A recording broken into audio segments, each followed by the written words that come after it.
Welcome to Perspectives, a podcast by Essence Learning LLC, and a place where leaders learn from leaders.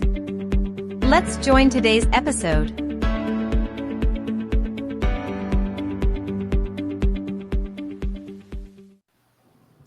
Welcome back. Hello, everyone. Welcome to a Perspective episode, an episode that we are very excited to talk about today. It's something unusual. We haven't had a chance to have this discussion before, so I'm really interested to hear from our panelists about leading with unchecked boxes. This is really new for Essence in terms of thinking about what are some of the ways that our leaders now are leading through. They're in positions right now. They are working and have all the skills and the capabilities, but they have some unchecked boxes. They don't meet the model that some organizations have. So we're going to spend some time talking about that. And we have most qualified guests today here. I'm going to give a few minutes to just introduce themselves, but I want to thank you all for joining us on the call today, on the podcast today. We do have someone remote. So in my mind, I think it would a call. So Destinee, I'm going to start with you since you are a remote guest. How are you today? Okay, I'm doing great. I hope that you are as well. Tell us a little about yourself. Yeah, my name is Destinee Wells. I work in higher education for a college in Texas, and I'm also a student working on my master's in clinical mental health counseling at Clark Atlanta University. Well, this will be a good discussion to hear from your perspective, some of those unchecked boxes. Thank you for being here. Who wants to go next? Who's in the room with me? I can go. Thanks, Kiki. I am Kanetra Hights. I am a director of diversity, equity, and inclusion in the food services manufacturing industry, as well as a friend partner with Essence Learning. I have to throw that in as well. So thank you for having me today. I'm excited to have this conversation. Welcome. Thank you. Hi, my name is Trisha Cantu. I have been in the recruitment industry for the last 20 years. And I am a recruiting and training coordinator in the entertainment and hospitality industry. Hi, everyone. I'm Joel Bangilan. I'm the librarian at the Holocaust Museum Houston. I've been a librarian or public librarian for the past 30 years and a supervisor for almost all of that time. So we're starting to tell our age now. When we went from a very young Destinee who's in college to myself, we kind of graduated up through that. So we're going to have a good conversation around those unchecked boxes for some of the leaders within the organization. So now that we've had a chance to get to know each other a little bit, what are some of the challenges that perhaps you've already faced as a leader, and when you think about fitting that model, that mold of leadership today? What do you think the mold is, and then how do you think you may or may not have measured to that mold? I think everybody has in their mind whenever you think about a leader. I know. Even when you Google leader, and it's always the same image that comes up. It's a white male in a suit, very CEO style, very much like that. And that's kind of the impression that everyone has gotten into their mind since they started in the workplace. When you Google leader, there's a certain image that comes up. And so it blocks you from thinking about all of the other aspects that people have that also make them a leader. Because like what you said, you have the skills and the abilities to do the job, but now I still have some boxes that are unchecked, or so I think they're unchecked, because they don't fit the typical image of what a leader is. So before you go any further, then Kiki, let's stop there and talk about and explore a little bit amongst ourselves. What are some of those characteristics of a leader that first of all, let's say what we think are the standard characteristics of a leader. What in your mind, when you Google, when you think of a leader, when you start to define a leader, what are some of those characteristics that come to mind? Someone who inspires. Someone who's inspiring. Yeah, someone who's collaborative. Pardon me? What did you say? I would think someone who's collaborative as well. Okay. I also think of someone who's vision-minded and goal-oriented, a good decision maker, and with experience. Wow. So we've got some capabilities, types of competencies that we just described. And do those always come across? When Kiki was just talking about, I Google someone and an image comes up. How do we have that image of collaborative and innovative and vision-minded? What does that person look like? Yeah, we really What's don't know. that image, right? Yeah, right. It could be anybody. Right.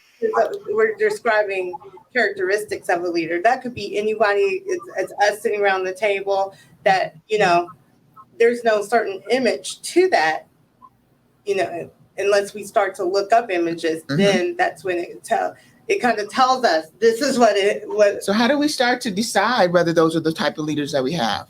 Because we're talking about unchecked boxes. So before we get to unchecked boxes, I want to know really how are we thinking? How can people as leaders say, or people who are looking at leaders say, really I want someone who's innovative and creative and inspiring. How do I find that leader? That's an unchecked box, really, because I hire you, or you're walking away. How do I get that leader into the mindset that that's what I need you to be? I need you to be inspirational. How does that happen? I feel that it happens from building relationships. Yes. Without relationship building, which I also feel is another important characteristics of a leader. I feel like if you're looking for a leader that's inspirational, that's innovative, that is has those characteristics that Joel mentioned, decision making, you have to be able to build a relationship with the people that you are working with or that are either going to be promoted or hired into those positions as well, to really find out what are those capabilities and those unique abilities that people have in order to get them into those positions. Without building that one-on-one relationship, how do you know? Okay, you guys are. And a lot of it is trust. When you hire a new person into a position of leadership, they have to spend some time building trust and building, proving that they're reliable, and that they were worth the decision of hiring them. And if they jump off by taking too many risks or risks that don't pay out, they defeat their own credibility, or that person. And so because you're asking the employee, follow this person, but we know nothing about him. All we know is what he said in his interview, and we don't even know if that's true, that sort of thing. So, So we've got this. You guys have done a great job of defining and getting in our mind the ideas and the concepts and the expectations of behaviors that we're expecting. We want them to influence and inspire. But now we have this image of a person that walks in the door, a person who we're following, a person who may be in the organization already. So it's not necessarily just a new person, someone who's been there already. And there's these biases or these blocks that won't allow us to see whether they're innovative or creative, because they don't look a certain way. They don't act a certain way. They don't behave a certain way. Have you ever had any experience with that, whether you yourself didn't have the boxes all checked, where you didn't look the way, even though you came in with the skills, with the inspiration, with all of the things that you needed to be successful, but then there was someone or a group of people who looked at you a little differently because you didn't fit the image? Has that ever happened? I think managers, when they're looking for that next person to put on their team, they have the mindset of what their team is and the personalities. And so when they're interviewing, they've made all those, they've had the skills, they've got made it this far to the interview. But at some point, they're looking at the personality and they're looking at, okay, is this person going to blend in with this team, or they're going to go against the grain? And I think that's where they're making their decision based on whether or not this person's going to be a good fit for my team. Yeah. I know that word "good fit" Instead of has looking at connotation, like, well, what does that mean? I'm unique and different. I don't want to fit in. But your point is not going against the grain. How do we get them in where they can be look beyond that and really look, what are they bringing to the table? Yeah. How are they going to help my team, improve my team? And because everybody has different skill sets, everybody's got different their strengths and their weaknesses, and what is this person going to bring to my team that's going to be really going to make my team shine? And that's what we need to be looking at instead of The image. The image, exactly. Mhm. I do think sometimes leaders do get caught up in the image. Yeah. And when you walk into the door, they notice everything about you. You know, I'm a Black female who is plus size. I have a disability. How do all of those things play a part of what I'm looking for, who I'm going to work with? They all think about those things as well. You know, will she be able to fit in with my clientele if I'm working with all white men and she's a Black female? You know, is she going to be able to do the things that I need her to do because maybe she is heavier on the other side? So I think that there's always some past judgments that when you walk in the door, people look at you automatically and they say these things about you.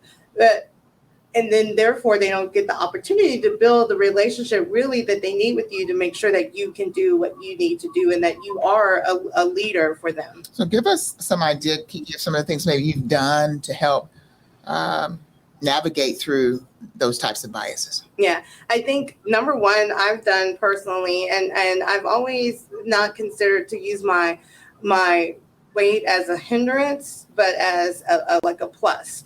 And so I think a lot of things I've done is education and awareness around that, as well as how we should be treating plus size abled bodies as well.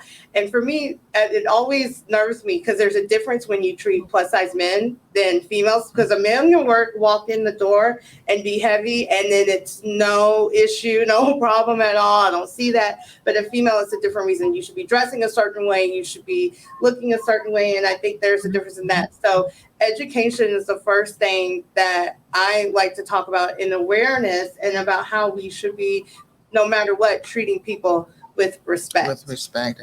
I think what came to mind as you were talking was transparency, being transparent about this is who I am. Let's talk about it.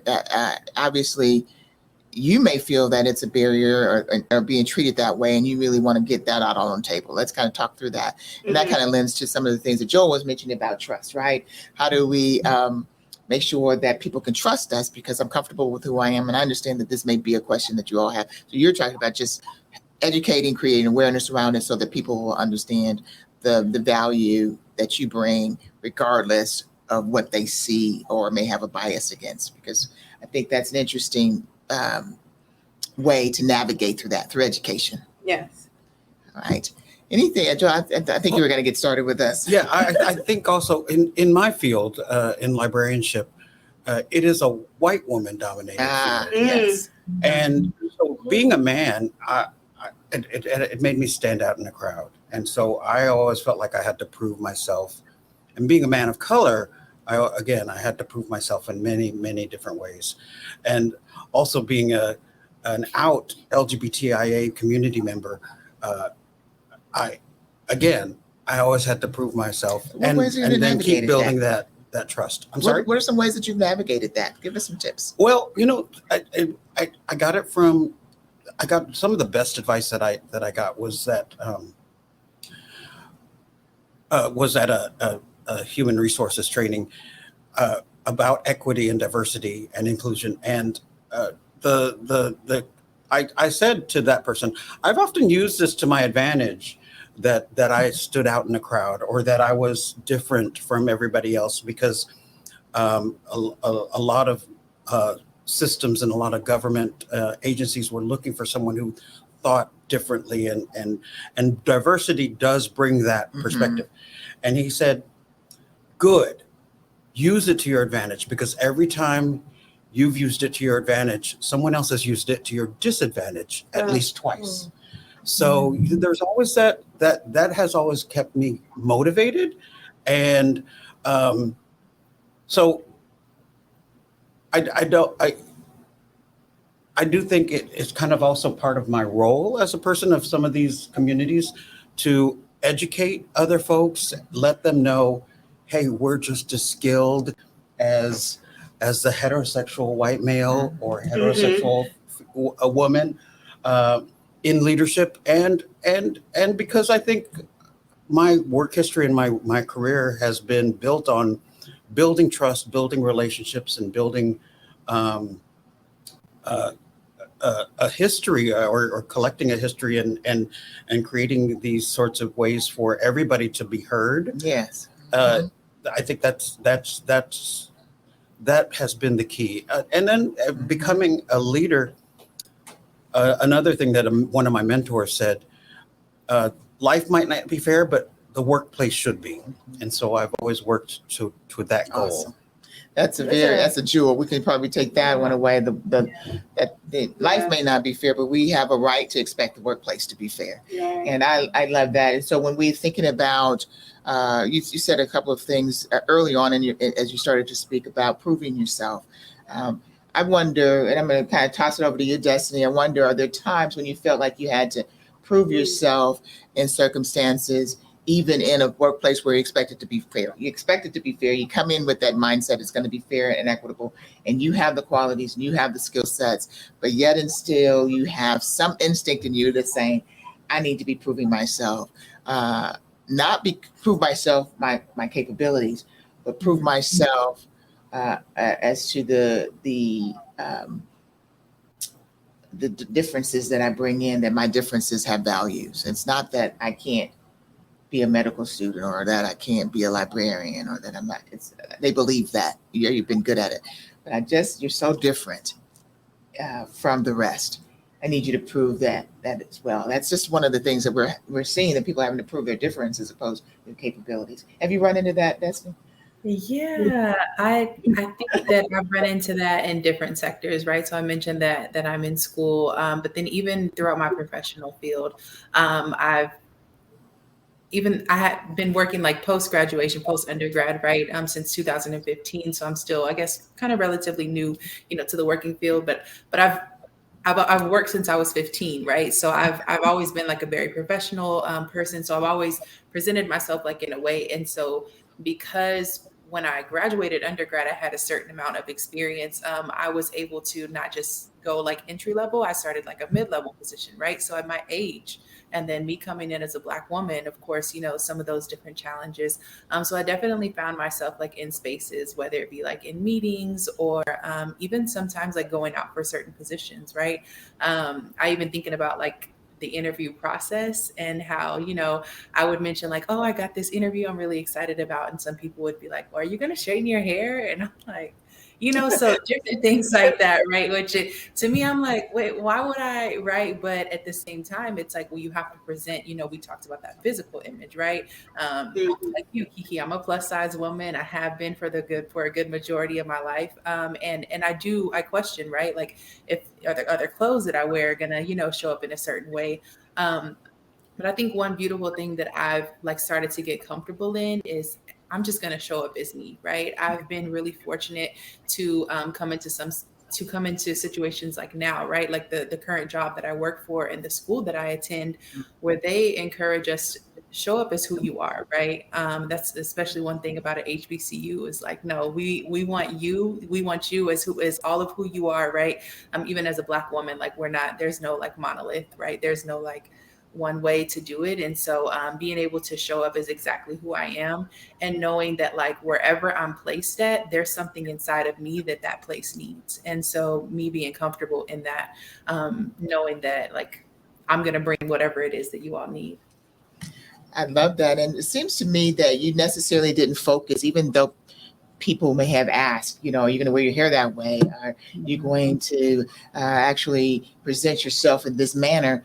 You didn't let that deter you, obviously, from the responsibility of doing the interview and then taking on the responsibility of not necessarily proving yourself as an African-American woman of a very young age in a position that is not typically, you see someone in that age in a mid-level position. But you just went in and started doing the work. And I think that's one of the tips one of the things that I learned early, and I was raised in an affluent area, primarily white Jewish neighborhood. And in the early 60s, I think that was just not where African-American families raised their children. But that's where we were. We landed in that position. And one of the things that I learned very early is that racism, discrimination, or any type of bias is not my fault. It's not me. And so if I lean into that and take that on as my weight, then I never can really perform at my full capacity. Let them carry that weight. If they are biased, or if they're racist, or they don't like you for whatever reason, let them carry that. That's a heavy weight to carry, right? And if that's theirs, and I love the fact that you all brought up education, because that's how we help them to alleviate some of the barriers, is to get in there, do the job, and then help educate them along the way. So I heard that from both Kiki and Joel, that education is key. That once you get in that role, and once you recognize that that's happening, that there's boxes that you're not checking, and guess what? You're not going to check. I'll never be a white male. I'll never be a white female. I won't ever check those boxes, but I can help educate you on the value that all of our differences bring to the workplace. I love that, the idea that it has to be equitable. So when we talk about equity, are there some other things that you all want to share?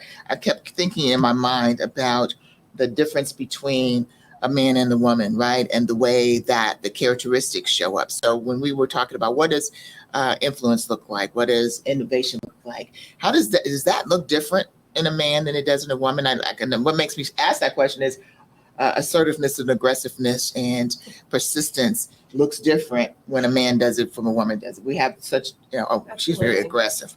Well, I was just being assertive. I was just being involved. I was being engaged. I was being passionate. Whatever those words we describe it as, somehow or another, it takes on a different look and feel when it's coming from a woman than it does from a man. So is that, we've talked about age, kind of talked about race. Now I'm going to throw in gender in terms of that box. Is that a little different?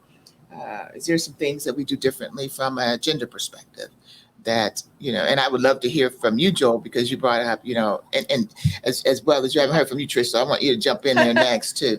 I think so, because again, that was one of the things that I used to my advantage. Yes. Being in a woman-dominated field was that I'm a man.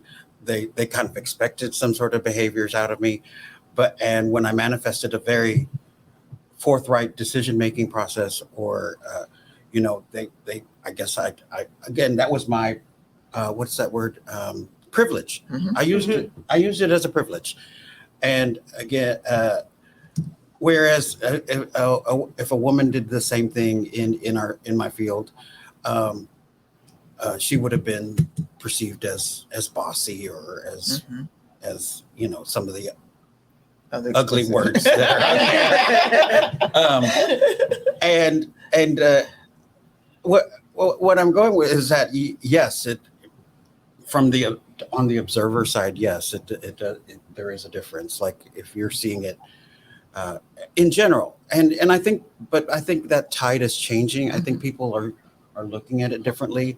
I think in many different degrees. Now, some people might not still manifest it, but I think again, because it was something that made me stand out, being a man in a woman-dominated field, I used it as my privilege. I used my privilege rather to advance myself and my career and their perspective as far as all the other communities that I represent as an Asian American, LGBTQIA,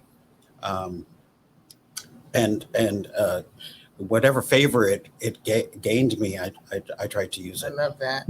Before I ask my next question, Trisha, I want to kind of toss it to you, kind of get your thoughts on what we've been talking about. I can relate to the comment, because I am passionate about what I do. I love recruitment. I love meeting people. I love finding that candidate. Like, you know what? I know you applied for this position, but I think I have something else better for you.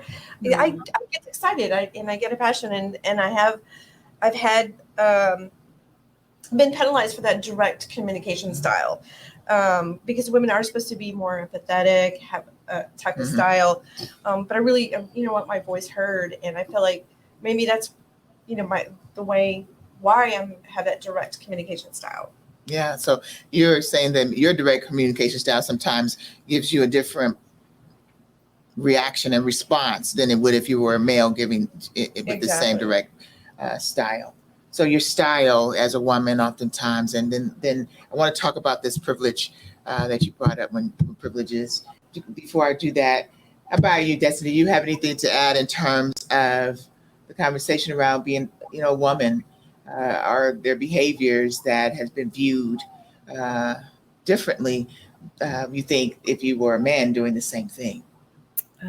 Yeah, definitely. I think I think that on the innovation tip, right? I'm a very like creative person, and I thrive off of that. If I'm not in a space where I'm able to be creative and share my ideas and my passions and things like that, and yeah, it could definitely come across depending on the team that you're working with, or maybe the leadership that you have, as quote unquote bossy or assertive or different things like that.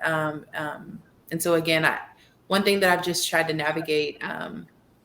Or I've just tried to be really intentional about the spaces that I put myself in, right? Because there was a lot of times where I was in positions where there was that pushback, or I didn't have that, and I realized like, hey, this is just not the space for me, right? It's not a good fit, and so I've been fortunate to move on to spaces that were better fits for me, to where I can show up, like I said, authentically as myself. That brings up another great point for organizations. Kiki, I know that you and I have had this conversation quite a bit about having organizations that if they aren't open to all of us who come into the workplace, to the diversity of the workplace now, to be in an equitable workplace, if organizations aren't open to that, they're having a really hard time of keeping people in the organization. Because just like you said, Destinee, once they find out that they can't be who they are, and they can't be, if I'm creative, I can't be creative there. If I'm particular about processes and procedures, and I can't be that, then I'm going to go where I can be me, right? And that includes not just our capabilities, but all the things that we believe, and all of our whole self that we bring, our cultures and our traditions and our way of being, and our way of thinking. If those things aren't valued, then I think we stop and say, you know what, I could take this somewhere else where it's appreciated or where it's embraced. And that's when we talk about diversity, equity, inclusion, that being embraced. And we spend a lot of time telling organizations that that's what people are looking for. You can't just bring in that image that you see on Google, and that person's going to jump in, and they may not have the skills you're looking for. Innovation, you're looking for creativity, you're looking for that. And so it's not going to come in that same mold every time. Now it can come in white males. One of the things I want to make sure we don't do is say that white males aren't a part of this diversity picture that we're talking about, because definitely they are part of the diversity. They're white male are part of the mixture that we talk about when we define diversity. So I don't want to ever say that the white male is not part of that. But I want to make sure that we're all, that new standard that you said we're doing, that tide wave, that new standard includes all of us along with the white male. So we're all part. We can come. Our innovation could come in any shape, size, or color, right? And gender, race, and all of that. So that's great. We talked about privilege, and I love you brought it up a couple of times, that we operate from a place of privilege. And I think, do you find that you have a place of privilege that you can operate from? I've just recently have noticed I do have a place of privilege, because I have been brought up in a place where I recognize that I don't have privileges in a lot of different aspects. And just now recently have I realized, hold on, I do have a place of privilege here. So one of the things that I started doing at work is being very I wouldn't say assertive, but I would say very convincing with the CEO on the things that we need. And so much to the point where he says, you're the only person that has walked into my office and I've been able to approve everything that they've asked for. No one else has done that. Well, people have gotten wind of that, and they have no idea how I do it, or why I'm doing it, or what skills I'm using in that room to do it. So I've realized, hey, that is a privilege that I do now have, is that I'm able to have a very open and honest conversation with the CEO and convince him to do things that we need to get done from a diversity, equity, and inclusion standpoint, because it's so important. And now I have the resources and the money to spend on it, because I am in a place where that program is important.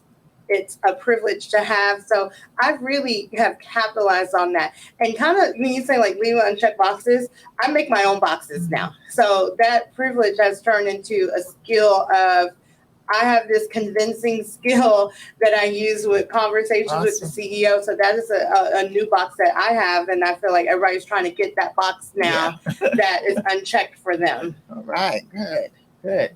Anybody else operating from a place of privilege? One of the things we'd love to leave with the leaders listeners is that we all have that space. And that's the box that I think when we think about an unchecked box, that's the box I think I would love for us to be able to check. Where can I operate? Where can my skill, my uniqueness, bring value to an organization?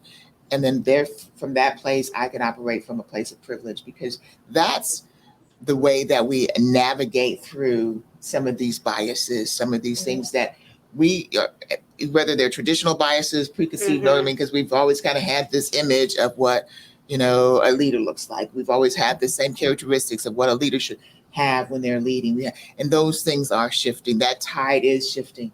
And so now, what are the privileges that we bring, the value that we bring, and how do we operate from that? And how can I use who I am and use that as a privilege to walk in the door? I think that's one of the things that we want to make sure that we bring to the table. Any other tips that you'd like to bring before our time has come to an end? And I just want to make sure that we leave our listeners with ways to navigate, because we aren't going to change who we are. You're going to look like Joel tomorrow when you go to work, and Destinee, you're going to be Destinee when you go to work. What are some of the things that we're going to do, or we can help our listeners to do, to help them say, you know what, even though I don't have the check boxes from that traditional model, what are the things that I can do, as Kiki says, create my own boxes, or just to make sure that I'm standing in a place of privilege? I think leaders should I just say, get ready for a new wave, because our newer generations, they don't care about the boxes. They don't care which boxes are checked, unchecked, if there's boxes or what. Our millennial and Generation Z are coming in from a place of, we deserve this, we're going to get it. This is where, and if we don't give it to us, you know what, we'll go out and we'll create our own space to do it, and we'll do it even better. And so if you want to capitalize on that talent, you have to really reevaluate what boxes that you're looking at for those leadership skills and change those around, because our new generations are coming in with different leadership skills, different way of dress. Dress codes can't stay the same that they were before. The way that they look and dress, and hair colors and piercings, tattoos, all of that has to change, because they're bringing a whole different look, style, communication style, especially communication style, to the table. So in order to support those generations, we have to reevaluate what those boxes are. Awesome. Thank you, Kiki. Let's run here for everybody before we sign off. I really think, being your authentic self. You got to be you have to be who you are. Don't allow, those boxes to change who you are. I mean, you want to, as much time as you're spending at work, you need to be happy. You got to be happy. Good point. You got to be happy. So, find your happy place and find where you can be appreciated and valued. Because if you're not appreciated and valued, then you're not going to be authentic, and your work is going to suffer, and you're not going to be just as productive. Yeah. You're not going to be as productive. But if you're going to be valued and you're going to be recognized for your work, then you're going to be more productive. Good. And just that creativity is just going to come out. That full cycle. All right. I think there's a lot of information that is unwritten when you fill out an application and check all those boxes. Your experiences, your cultural heritage, and the coping skills that are there are assets to your company and assets to your organization. So use those assets and make sure that they get seen out from activity that's not just checking a box. Someone may check they grew up African American or speak Spanish or whatever. But what doesn't get communicated is that, yes, I spoke Spanish growing up, but I also spoke English, and that also that gave me coping skills, I love that. that gave me coping skills that's really hard to even describe, I guess. That's great. We're often asked, okay, so what's your ethnic heritage on a job application, like as if it really meant something to the job. But it does truly mean that I've always had to live with white people. Mm-hmm. I've always had to deal with them and educate them on my culture and my heritage and why my hair texture is not like the Chinese person next to me. And in ways that aren't offensive or off-putting. And so, what I'm hearing you say is learn how to tell your story and the value that your story brings. And so I'm hearing you say that I may check these boxes, but I need to be able to say, what value do I bring as a Spanish speaking person? What value do I bring from my heritage as an Asian American? So be able to tell our own story, because that's part of that education process that you guys have talked about, and that value that brings. Desi, we're way out of time, but I want to yield some time to you so that before we sign off, you have any final thing for our listeners? I love the fact that you just ended on that point of being able to tell your story. I'm definitely going to talk to the students from this perspective who may be listening to the podcast. But I would say I know that so many of us, we're getting this degree, right? We're coming out and we feel like there's so many people who are in these different positions that we aspire to that, we don't necessarily have the experience or whatever it is, right? But there's so much value in being able to tell your story, right? Like that degree, it is what it is, right? Sometimes it can be quote unquote just a piece of paper, right? But it really what comes down to it and how you're going to get in the rooms and the opportunities and different things like that is because you're able to tell your story. And, like everyone else has said, being able to show up as authentically yourself and showing all of the people that you interact with that you do have value and what benefit you can bring to that space. That's great. We'll end with that. Thank you all so much for all the tips, the wonderful conversation, and just really giving us a different perspective on imagery and the idea that we are now a new people coming into the organizations, shifting the way the organizations look at leaders and treat leaders.